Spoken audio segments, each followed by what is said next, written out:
Well, one of the problems with androgen blockade therapy is, unfortunately, even though you may get dramatic responses as evidenced by improvements in pain, declines in PSA, improvements in soft tissue lesions, unfortunately, this is not a curative treatment.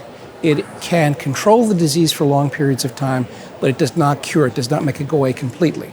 So that's really the major limitation of androgen deprivation therapy. You're eventually going to need to go forth with other treatments later on.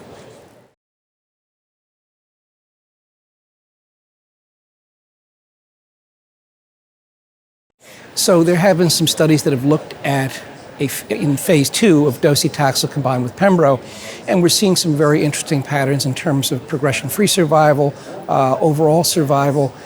So, one of the things that has happened in the disease, it has shifted, and the response rates to chemotherapy are perhaps a little bit less after agents such as abiraterone or enzalutamide. So it looks interesting from a phase 2 standpoint, and really the only way to prove survival is to do a phase 3, and that's a justification for combining pembrolizumab plus docetaxel based upon the phase 2 data.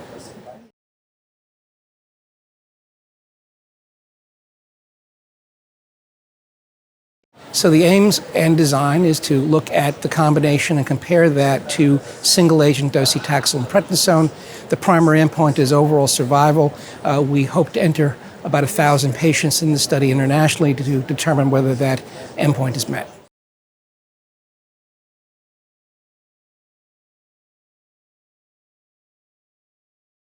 Well, I think that it would be very interesting to see if an immune therapeutic agent does improve the efficacy of chemotherapy. Certainly there are theoretical reasons that this actually may work.